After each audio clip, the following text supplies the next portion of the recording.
നമസ്കാരം. എല്ലാ പ്രിയപ്പെട്ടവർക്കും ലേൺ ടു കോൺകറിൻ്റെ 10th ലെവൽ മാത്സ് PYQ സീരീസിലേക്ക് സ്വാഗതം. ആദ്യത്തെ ക്വസ്റ്റ്യൻ, a = അധികം, b = ന്യൂനം, c = ഗുണനം, d = ഹരണം ആയാൽ ഈ ഒരു എക്സ്പ്രഷൻ്റെ വിലയെന്ത്? a = അധികം, a കണ്ടാൽ നമ്മൾ അധികം എന്താണ് പ്ലസ് കൊടുക്കണം. b = ന്യൂനം, ന്യൂനം എന്ന് പറയുന്നത് മൈനസ്. c = ഗുണനം, c = ഇൻറ്റു ആണ്. d = ഹരണം. എക്സ്പ്രഷൻ എന്താണ്? 18c. 18 സിയുടെ സ്ഥാനത്ത് ഇൻറ്റു 18 ഇൻറ്റു 14 എ എന്ന് പറഞ്ഞു കഴിഞ്ഞാൽ plus 6b minus 16d divided by 4. ഇനി നമുക്ക് ബോർഡ് മാസ് അപ്ലൈ ചെയ്യാം. ഇവിടെ ബ്രാക്കറ്റ് ഇല്ല, ഓഫ് ഇല്ല, ഡിവിഷൻ ഉണ്ട്. 16 ഹരിക്കണം 4 എത്രയാണ്? 4. 18 ഇൻറ്റു 14 പ്ലസ് 6 മൈനസ് 4. ഡിവിഷൻ കഴിഞ്ഞു. ഇനി മൾട്ടിപ്ലിക്കേഷൻ. 18 ഇൻറ്റു 14. 18 ഇൻറ്റു 14 എത്രയാണ്? 18 ഇൻറ്റു 14. 4 8 32, ശിഷ്ടം 3. ഒരു 4 4 3 7, ഒരു 8 8, 1 1, 2 8 7 15, 2 252. 252 പ്ലസ് 6 മൈനസ് 4. മൾട്ടിപ്ലിക്കേഷൻ കഴിഞ്ഞു. ഇനി അഡീഷൻ. 252 6 258 മൈനസ് 4. സബ്ട്രാക്ഷൻ. 258 4 കുറച്ച് കഴിഞ്ഞാൽ 254. ഓപ്ഷൻ ബി ആണ് നമ്മുടെ ആൻസർ.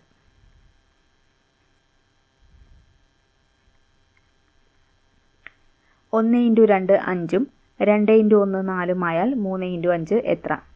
1 into 2 5, 2 into 1 4. അങ്ങനെയാണെങ്കിൽ 3 ഇൻറ്റു 5 എത്ര? 1 ഇൻറ്റു 2 എങ്ങനെയാണ് 5 ആവുന്നത്? 1ഉം 2ഉം ആഡ് ചെയ്തു. 1ഉം 2ഉം 3. 3ൻ്റെ കൂടെ അവസാനത്തെ സംഖ്യ ഒന്നുകൂടി ആഡ് ചെയ്തു. 3ഉം 2ഉം 5. ഇനി 2ഉം 1ഉം 3, 3ഉം 1ഉം 4. അതുപോലെ 3ഉം 5ഉം 8, 8ഉം 5ഉം 13. ഓപ്ഷൻ ബി ആണ് നമ്മുടെ ആൻസർ. സംഖ്യാശ്രേണിയിലെ വിട്ടുപോയ സംഖ്യ പൂരിപ്പിക്കുക. 2 3 5 7 11 ഡാഷ്. 2 3 5 7 11 ഡാഷ്. 2 ആദ്യത്തെ പ്രൈം നമ്പർ, 3 അടുത്ത പ്രൈം നമ്പർ, 5 അടുത്ത പ്രൈം നമ്പർ, 7 അടുത്ത പ്രൈം നമ്പർ, 11 അടുത്ത പ്രൈം നമ്പർ. അടുത്ത പ്രൈം നമ്പർ ഏതാണ്? 13. ഓപ്ഷൻ എ ആണ് നമ്മുടെ ആൻസർ. ഒരു കോഡ് രീതിയിൽ എഡ്യൂക്കേഷനെ OPJ UBD VEF എന്ന് എഴുതാമെങ്കിൽ കമ്പ്യൂട്ടേഴ്സിനെ എങ്ങനെ എഴുതാം? എഡ്യൂക്കേഷൻ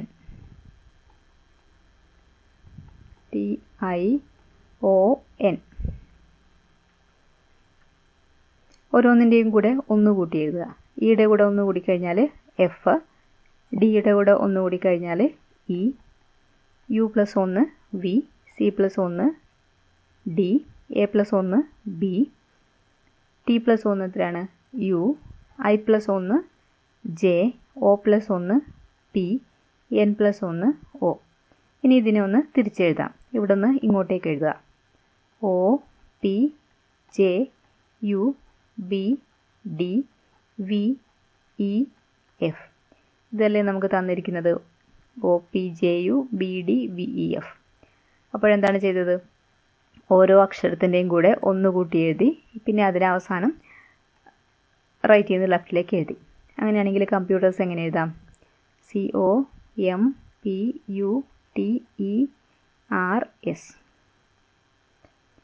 സിയുടെ കൂടെ ഒന്ന് കൂട്ടുക D, ഒയുടെ കൂടെ ഒന്ന് കൂട്ടുക P, എമ്മിൻ്റെ കൂടെ ഒന്ന് കൂട്ടുക N, പിയുടെ കൂടെ ഒന്ന് കൂട്ടുക Q, U + 1 V, T + 1 U, E + 1 F, R + 1 S, S + 1 T. ഇനി ഇതിനെ ഇവിടുന്ന് ഇങ്ങോട്ടേക്ക് തിരിച്ചെഴുതുക.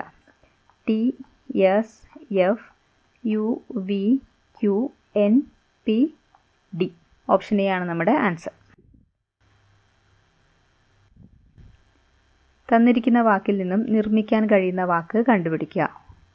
നോളജ് ആണ് തന്നിരിക്കുന്നത്.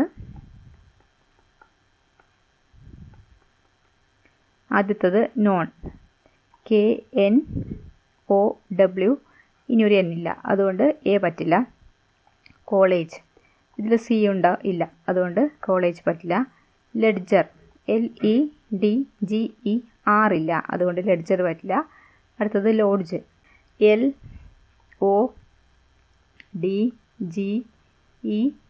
ലോഡ്ജ്. ലോഡ്ജ് ഇതിൽ നിന്ന് ഉണ്ടാക്കാൻ പറ്റും. ഓപ്ഷൻ ഡി ആണ് നമ്മുടെ ആൻസർ. ഒറ്റയാനെ കണ്ടെത്തുക. Nephrology, mycology, astrology, pathology. ഈ നെഫ്രോളജിയും മൈക്കോളജിയും പാത്തോളജിയും ഒക്കെ ബയോളജിയുമായിട്ട് റിലേറ്റഡ് ആണ്. ആസ്ട്രോളജി എന്താണ്? ആസ്ട്രോളജി ജ്യോതിശാസ്ത്രമാണ്. അതുകൊണ്ട് ഓപ്ഷൻ സി ആണ് നമ്മുടെ ആൻസർ. ഒറ്റയാനെ കണ്ടെത്തുക. പച്ച, മഞ്ഞ, നീല, ചുവപ്പ്. ഇതിൽ പച്ചയും നീലയും ചുവപ്പും എന്താണ്? പ്രാഥമിക വർണ്ണമാണ്, അല്ലെങ്കിൽ പ്രൈമറി കളേഴ്സാണ്. RGB, red, green, blue. മഞ്ഞ എന്താണ്? സെക്കൻഡറി കളർ, അല്ലെങ്കിൽ ദ്വിതീയ വർണ്ണമാണ്. അതുകൊണ്ട് ഒറ്റയാനാണ് ഓപ്ഷൻ ബി മഞ്ഞ.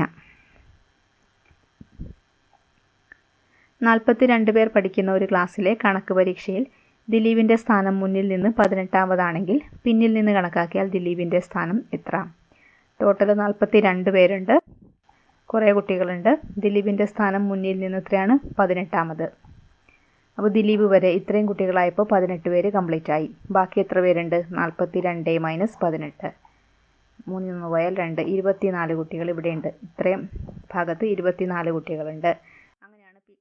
അങ്ങനെയാണെങ്കിൽ പിന്നിൽ നിന്ന് കണക്കാക്കിയാൽ ദിലീപിൻ്റെ സ്ഥാനം ഇവിടെ 24 കുട്ടികൾ കഴിഞ്ഞിട്ട് 25-ാമത്. ഓപ്ഷൻ എ ആണ് നമ്മുടെ ആൻസർ. അച്ഛൻ മകനോട് പറഞ്ഞു, നിന്റെ ഇപ്പോഴത്തെ പ്രായം എനിക്കുണ്ടായിരുന്നപ്പോഴാണ് നീ ജനിച്ചത്. അച്ഛൻ്റെ ഇപ്പോഴത്തെ പ്രായം 54 എങ്കിൽ മകൻ്റെ പ്രായം എന്ത്? ഇങ്ങനെയുള്ള ക്വസ്റ്റ്യൻസിൽ അച്ഛൻ്റെ പ്രായം തന്നിട്ടുണ്ട് 54. അങ്ങനെയാണെങ്കിൽ മകൻ്റെ പ്രായം എത്രയാണ്? 54/2 ചെയ്താൽ മതി. 27. ഓപ്ഷൻ സി ആണ് നമ്മുടെ ആൻസർ. താഴെ കൊടുത്തിരിക്കുന്ന വാക്കുകളെ ഇംഗ്ലീഷ് നിഘണ്ടുവിലെ പോലെ ക്രമീകരിച്ചാൽ മൂന്നാമത് വരുന്ന വാക്ക് ഏത്? വാക്കുകൾ ഏതൊക്കെയാണ്? Stem, Starmer, stir, stencil. എല്ലാം സ്റ്റാർട്ട് ചെയ്യുന്നത് SC എന്നാണ്. അതുകൊണ്ട് അടുത്ത ലെറ്റർ നോക്കുക. അടുത്ത ലെറ്റർ എല്ലാത്തിൻ്റെയും T ആണ്. ST. അടുത്തത് നോക്കുക. ഇവിടെ E, ഇവിടെ A, E, E. അങ്ങനെയാണെങ്കിൽ ഒന്നാമത് വരുന്നത് ഏതാണ്? A അല്ലേ? സ്റ്റാമർ. അടുത്തത്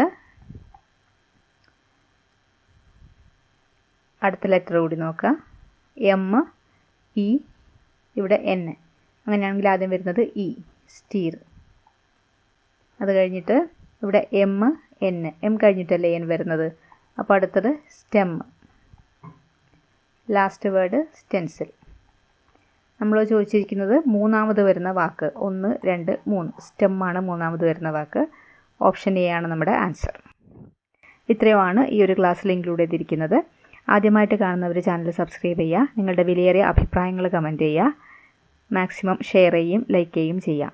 നമുക്ക് മറ്റൊരു ക്ലാസ്സുമായിട്ട് വീണ്ടും കാണാം. Thank you for watching.